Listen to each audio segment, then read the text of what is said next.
Neumología Peruana, Centro de Enfermedades Respiratorias. Hola, buenos días. Muchas gracias. Vamos a pasar al segundo bloque del segundo curso virtual internacional de bronquiectasis, agradeciendo al doctor Pachas por la invitación. En primer lugar, vamos a tener la charla del uso de colistina inhalada, su uso en las exacerbaciones y el mantenimiento, a cargo del doctor David de la Rosa Carrillo. El doctor de la Rosa Carrillo es un reconocido médico español que trabaja en el Hospital de Sant Creu en Barcelona. Tiene una amplia experiencia en la investigación y el manejo de bronquiectasias. Es el actual presidente de la Sociedad Española de Neumología y Cirugía Torácica, CEPAR, que es tan conocida por nosotros.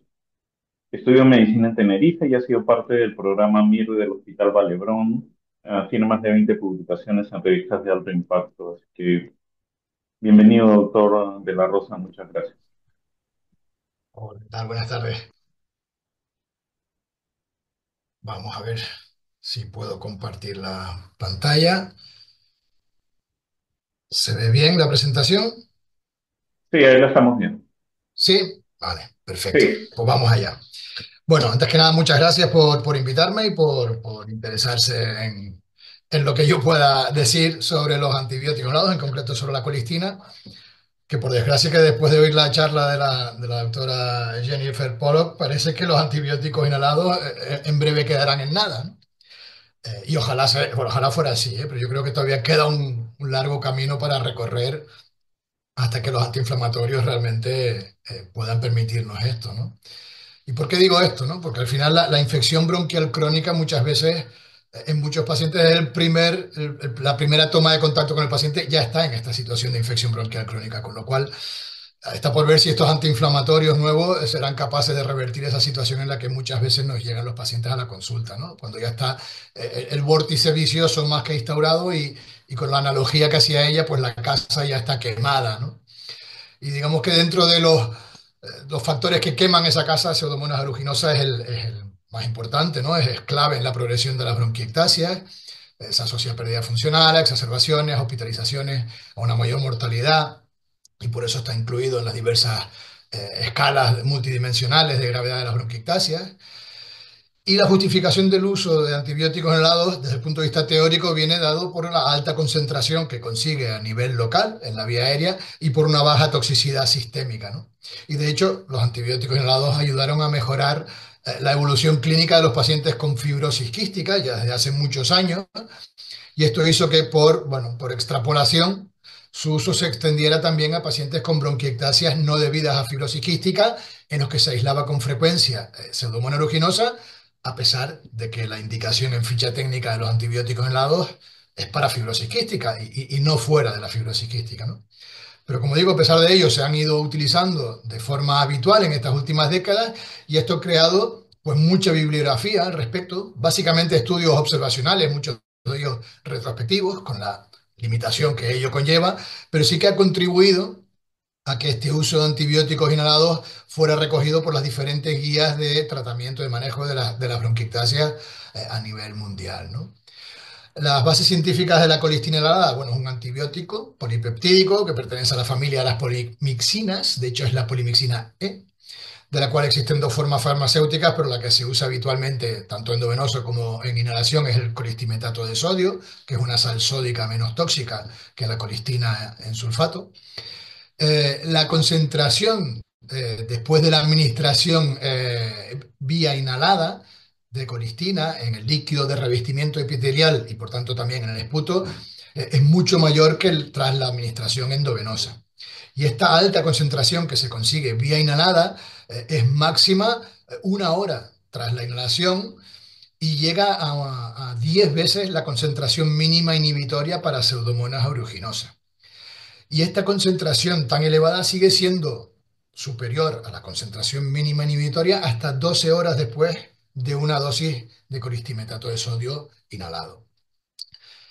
No solo eso, no solo está este beneficio a nivel local, sino que además la exposición sistémica tras la inhalación de coristimetato supone solo el 9% de una dosis Por lo tanto, la concentración que se consigue en el líquido de revestimiento epitelial puede estar entre 100 o 1000 veces mayor que la concentración a la que se llega en plasma después de su administración inhalada, ¿no? La colistina es activa, como todos sabéis, pues, frente a bacterias gram negativas aeróbicas, pseudomonas, hemófilus y algunas enterobacterias también. No tiene actividad frente a gram positivos, hongos, parásitos, ni frente a la mayoría de anaerobios. Su mecanismo de acción es básicamente por unión al lipopolisacárido de la membrana, que aumenta la permeabilidad de esta membrana y esto conduce a la muerte celular. Aunque hay otros mecanismos de acción descritos, como es la producción de especies reactivas de oxígeno, la supresión de algunas endotoxinas que producen las bacterias.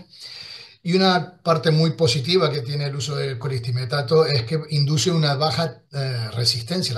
La tasa de resistencia está por debajo del 1%, aunque puede desarrollarse por modificaciones del lipopolisacárido de la superficie bacteriana o por la producción de polisacáridos capsulares o la presencia de algún gen.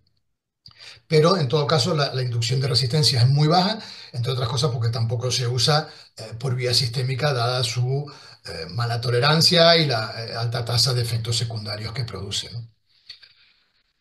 Me preguntaban en el título de la presentación sobre el uso en exacerbación aguda y como tratamiento de mantenimiento. Realmente en la exacerbación aguda, en general las guías de tratamiento, las guidelines, no recomiendan su uso de antibióticos inhalados, en general, de la colistina en particular, durante una exacerbación, ya que el tratamiento de una exacerbación debe basarse en el uso de antibióticos vía sistémica, ya sea oral o endovenosa, en función de la gravedad y del patógeno que se quiera tratar, y esto por diversos motivos, ¿no? Cuando administramos el antibiótico vía inhalada, su inicio de acción es más lento, a pesar de que consigue una elevada concentración en la vía aérea, como decía anteriormente, su inicio de acción es mucho más lento que cuando se da vía endovenosa o oral incluso. El riesgo de broncoespasmo es elevado y más en una situación de exacerbación que muchas veces ya de por sí hay un cierto grado de hiperreactividad bronquial. Además, no estaría indicado para infecciones sistémicas o graves, precisamente por lo que comentaba, ¿no? Por su escasa llegada al torrente sanguíneo. Y en todo caso, la evidencia de su uso como tratamiento de una exacerbación es muy insuficiente. Hay algún caso descrito, pero ni siquiera hay grandes series en las que se contemple su uso como tratamiento único de una exacerbación. Dicho esto, sí que puede haber alguna excepción que se pudiera tener en cuenta y aquellos pacientes que ya están con tratamiento antibiótico inhalado o de mantenimiento, se puede mantener este tratamiento durante una exacerbación, siempre que el paciente lo esté tolerando, adjuntándolo a un tratamiento antibiótico sistémico, pero nunca como único tratamiento y tal vez como única cosa se podría decir que, bueno, que en exacerbaciones leves, en pacientes que no toleran antibióticos sistémicos por alergia o por alguna otra condición, se podría plantear desde un punto de vista teórico el uso de algún antibiótico inhalado, pero en la práctica real es una práctica que se desaconseja. Por lo tanto, a mi entender, el uso de colistina nebulizada o inhalada se debe restringir a un tratamiento de mantenimiento de pacientes con infecciones de repetición, con infección bronquial crónica, incluso si quieren con primoinfección, que luego lo veremos esto, ¿no? ¿Con qué objetivo? Pues con el objetivo básico de reducir la frecuencia y la gravedad de las exacerbaciones. Menos exacerbaciones, menos visitas de urgencia, menos ingresos hospitalarios.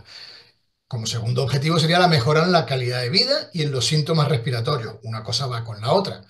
Y también una disminución en la carga bacteriana, sobre todo de Pseudomonas aeruginosa, y si es posible, incluso una erradicación de este microorganismo. La evidencia disponible, como les decía, sobre todo en base a estudios observacionales, bueno, lo veremos a continuación, pero bueno, se consigue un mejor control de la infección, una menor necesidad de que el paciente reciba antibióticos sistémicos y los ensayos clínicos, a pesar de que algunos han tenido resultados positivos, no ha sido suficiente para conseguir la aprobación regulatoria y, por tanto, su indicación en ficha técnica. Estos son algunos de los estudios observacionales que recogimos en una reciente publicación. Hay muchos de ellos españoles, sí que hay otras pequeñas series de otros países. Yo he tirado para casa y he barrido un poco para casa y he puesto mucha serie española, pero realmente aquí en España se ha estudiado mucho esto, ¿no? Como veis, la primera publicación australiana del doctor Steinford en el 2007, se siguió una poco tiempo después del Reino Unido y ya luego se han ido produciendo más publicaciones, casi todas son bueno, pequeñas series, muchas veces retrospectivas o prospectivas no controladas, 18 pacientes, 19 pacientes, pacientes que reciben sobre todo colistina, aunque en algún caso también tobramicina. Algunas de las series en realidad son pacientes con EPOC grave, pero que también tienen bronquiectasia en un importante porcentaje de la población incluida. Y en todo caso, bueno, el uso de colistina suele variar entre 1 o 2 millones de unidades cada 12 horas. Y como digo, en todo caso, las conclusiones que podemos sacar de estos estudios observacionales es que la colistina inhalada en estos pacientes con Pseudomonas aeruginosa básicamente mejora los síntomas y la calidad de vida relacionada con la salud, reduce el número de exacerbaciones, reduce el número de visitas a urgencias, reduce el número y duración de las hospitalizaciones, consigue erradicar la Pseudomonas aeruginosa, sobre todo en un porcentaje bastante importante de los pacientes incluidos, con una baja emergencia de resistencias, en todo caso menor que con tobramicina, y con una buena tolerancia que también podría parecer que es mejor que con tobramicina, aunque ya digo que hay muy poca cosa comparativa entre ambos antibióticos, ¿no? Voy a desglosar 4 datos de algunos de estos estudios, no todos, tranquilos, no voy a extender demasiado. Sí que es importante este primer estudio, más que nada porque, pues, bueno, porque fueron pioneros, ¿no? El doctor Steinfort incluyó en un estudio prospectivo no controlado a 18 pacientes que tenían o bronquiectasia o EPOC grave con colonización, se llamaba en aquella época, por patógenos resistentes. Se les daba colistimetato durante un periodo de tiempo bastante prolongado, casi 4 años, y bueno, demostraron que había un enlentecimiento de la pérdida de función pulmonar y una mejoría de la calidad de vida relacionada con la salud. Bien es cierto que la calidad de vida en este caso no la midieron con ninguno de los cuestionarios habituales, sino que era a través de una escala analógica visual. Poco tiempo después, esta otra serie británica, en este caso sí que fue un estudio retrospectivo en el que comentaban los datos de 19 pacientes con bronquiectasia y colonización crónica por Pseudomonas, a los que se les administraba colistimetato en dosis de entre 1 o 2 millones de unidades cada 12 horas durante pues, casi 2 años. Y en este caso sí que vieron una reducción significativa del número de exacerbaciones, de las hospitalizaciones, de los aislamientos de Pseudomonas aeruginosa y también una mejoría de los síntomas en el sentido de que se reducía el volumen del esputo diario de los pacientes que recibían este tratamiento. Entramos ya con algunos de los estudios españoles. Este me interesa mucho porque es un estudio, no es un ensayo clínico, pero sí que es un estudio en el que comparaban a pacientes que recibían colistimetato y pacientes que recibían tratamiento habitual. Eran casi 40 pacientes que tenían la particularidad de ser pacientes en la tercera edad, pacientes ancianos con bronquiectasia y colonización persistente por Pseudomonas. Se les daba una dosis un poquito más baja de colistimetato porque se utilizaba el nebulizador electrónico LineNet durante un año y ellos sobre todo vieron que había una mayor erradicación de Pseudomonas aeruginosa, aunque no consiguieron demostrar diferencia en exacerbaciones, síntomas o las pruebas de función pulmonar, ¿no? Las pruebas de función respiratoria.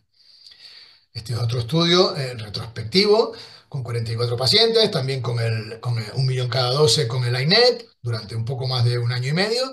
Y en este caso sí que vieron reducción significativa de hospitalizaciones, de las visitas de urgencia y de los ciclos de antibióticos, obviamente.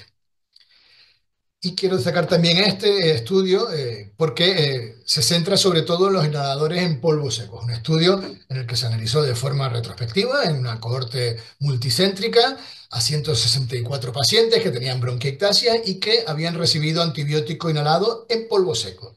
Y un 86% de ellos era colistina. El otro 14% era la tobramicina Podhaler, ¿no? El tiempo de tratamiento era más corto que en los estudios previos, tan solo un poco más de medio año de media, aunque algunos pacientes llegaron a recibir un año, y lo que se vio fue, pues en esta gráfica de la izquierda abajo, pues una reducción de exacerbaciones y de colonización por Pseudomonas aeruginosa. La barra roja es el año previo a la prescripción, la barra azul es el año posterior a la prescripción. Fue lo que se hizo, comparar el año previo con el año post. Se vio también que no había diferencias de estos beneficios que se observaron, no hubo diferencias entre que el antibiótico recibido fuera colistimetato o que fuera tobramicina. Y también se hizo un análisis de un efecto secundario que se comenta mucho con los antibióticos en polvo seco, que es la tos. Se vio que los factores que se asociaban con la aparición de tos relacionada con la inhalación del antibiótico en polvo seco era el haber recibido previamente ya otro tipo de antibiótico inhalado, los pacientes con EPOC, los pacientes que tenían dificultad para manejar la cápsula, la inhalación, esto de acuerdo a las explicaciones de los propios pacientes, o pacientes que obviamente ya tenían tos con anterioridad. Estos eran los 4 grupos de pacientes en los que era más frecuente que apareciera la tos al empezar un tratamiento antibiótico inhalado en polvo seco. Y vamos con los ensayos clínicos con tauramicina, perdón, con Cristina. Son solo 3, realmente. Hay un estudio PROMIS, el piloto de PROMIS, publicado hace ya unos años, que eran 144 pacientes, 6 meses, y a pesar de que no consiguieron el endpoint primario, que era reducir la carga la tasa de exacerbaciones, sí que vieron que se reducía la carga bacteriana y sí que vieron, como veremos a continuación, ciertos beneficios.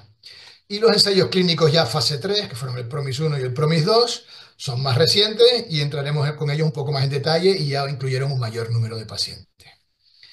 Este es el PROMIS, el piloto que les decía, es un fase 2, 144 pacientes, bronquiectasia e infección por Pseudomonas aeruginosa, en 35 centros del Reino Unido, Rusia y Ucrania. Parece mentira que hoy en día veamos esto, ¿no? Y la particularidad era que estos pacientes eran incluidos en el ensayo clínico en los 21 días posteriores a haber finalizado una tanda de antibiótico antipseudomónico por una exacerbación. Y el antibiótico que se les daba era colistimetato de sodio con el nebulizador AINET o placebo. Y durante 6 meses, bueno, como corresponde a un fase 2, ¿no? Entonces, el objetivo primario era el tiempo hasta la primera exacerbación, y aunque las líneas se separan un poco llegando a los 6 meses, como vemos en la gráfica a la izquierda de arriba, no llegó a ser significativa esta diferencia, ¿vale? El día hasta la primera exacerbación era 0,11 la diferencia por la P, pero cuando se miraban solo aquellos pacientes que tenían una adherencia al tratamiento superior al 80% de las dosis, en estos casos sí que se observó un beneficio en términos de un mayor tiempo hasta la primera exacerbación.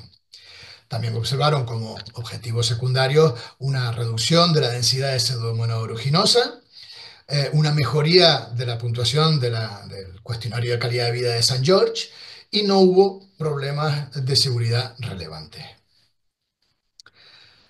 Bueno, no consiguieron el endpoint primario, sí que vieron que había algún beneficio clínico, lo cual llevó a que, bueno, se intentara llevar a cabo el fase 3, ¿no? Entonces se hicieron 2 ensayos clínicos paralelos, como corresponde para conseguir la aprobación por las agencias reguladoras. Fueron el PROMIS 1 y el PROMIS 2. Fueron 2 ensayos clínicos, aleatorizados, doble cego, controlados con placebo.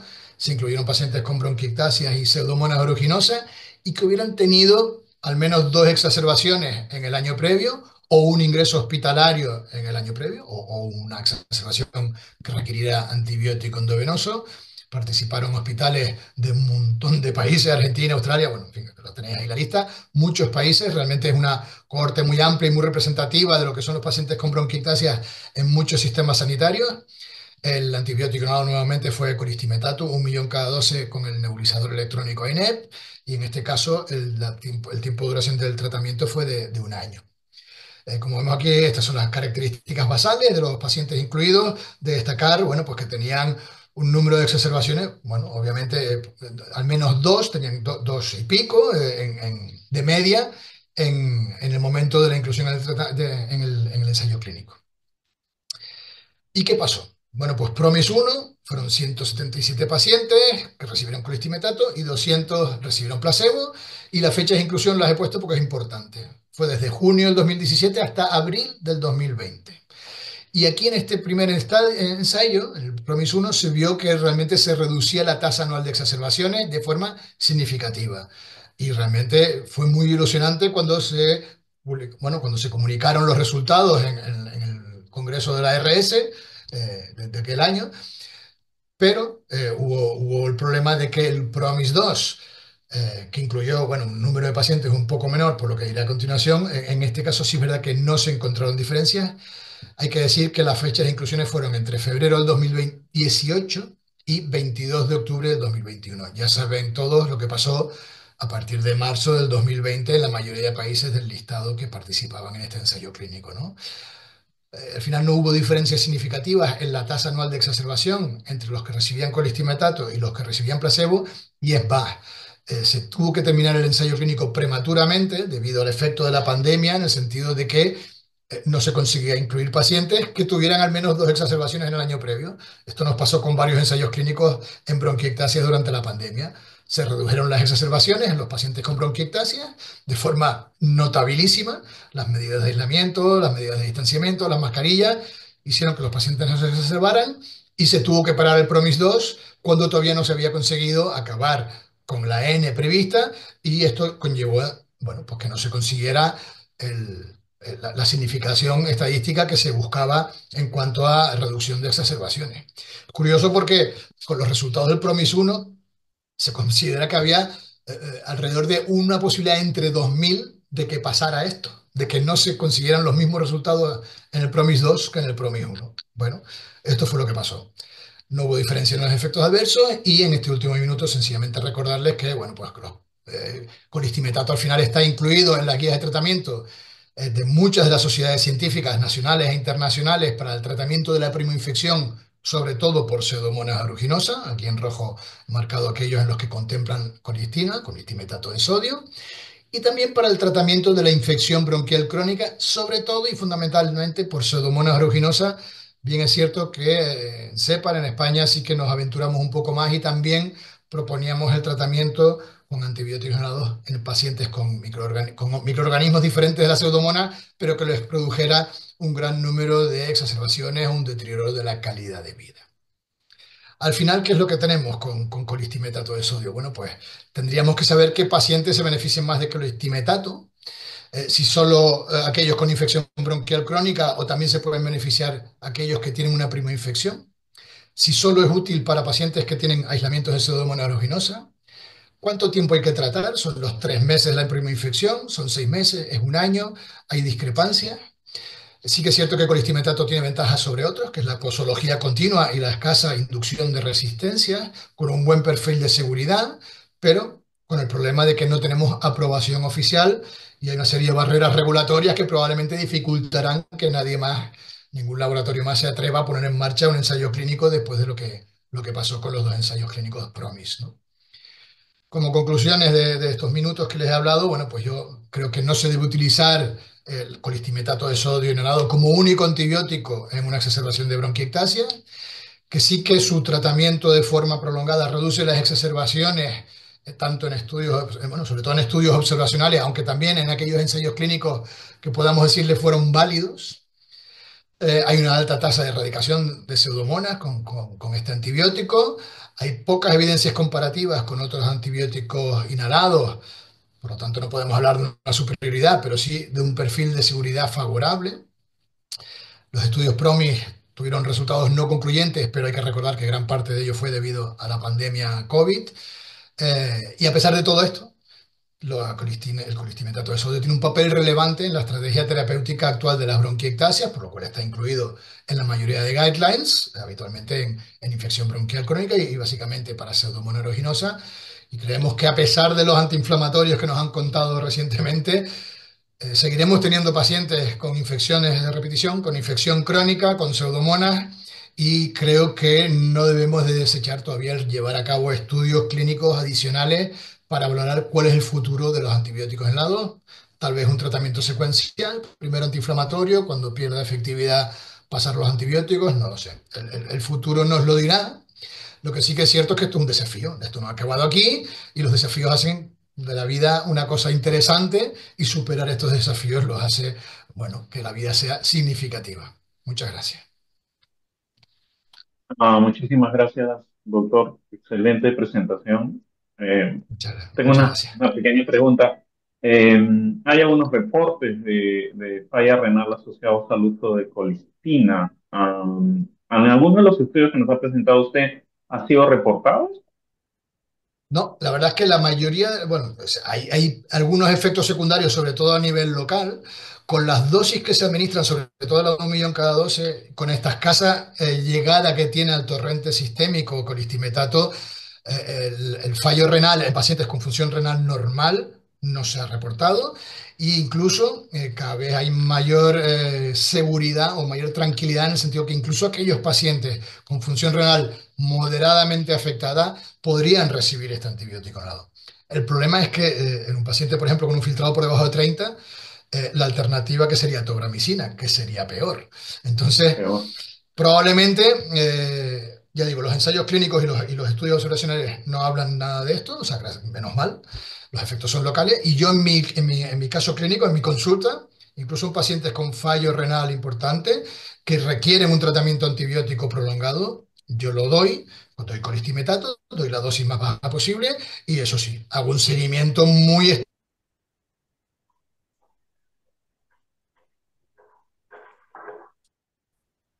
Oh, ok.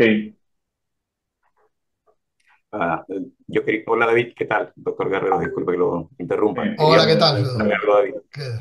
¿Qué? Cuéntame, ¿es necesario ahí en tu seguimiento que mencionabas, es necesario pedirles a los pacientes urea creatinina 1 vez al mes, cada 3 meses? ¿Cómo lo haces? Yo al principio sí, eso seguro. Luego en pacientes muy mayores que ya tienen una función renal tocada, que tienen mucha polifarmacia, sí que intento hacer, a la vez que le hacemos una visita de control al mes, pues intentamos pedir una analítica si tienen realmente algún factor de riesgo que tú consideras que puede ya no solo la función renal, sino algún otro parámetro, ¿no? Pero realmente la tolerancia es muy buena y no he detectado en mi experiencia importantes efectos secundarios que se puedan ver en una analítica. Los efectos secundarios básicamente son a nivel local. Local me refiero no solo vía aérea superior, sino también a nivel de vía aérea inferior en forma de intolerancia por ahogo, por broncoespasmo, bueno, porque no lo toleran al final, ¿no? Entonces esto sí que pasa alguna vez, sobre todo con los pacientes con EPOC. Gracias. Excelente. Hay algunas preguntas referidas a si el tratamiento con la colistina inhalada podría ser la primera indicación para el paciente con pseudomonas y bronquiectasis. A ver, yo me gusta más la posología de colistina, sobre todo en infección bronquial crónica, seguro, porque esto de darle un mes tobramicina y luego dejarlo descansar un mes y volvérselo a dar y volvérselo a descansar, ¿no? Los ciclos on-off, en mi experiencia personal hablo, ¿eh? Veo que al final el mes off no lo toleran bien del todo, con lo cual en infección bronquial crónica siempre doy colistimetato habitualmente. En primoinfección puedes tener la duda, ¿no?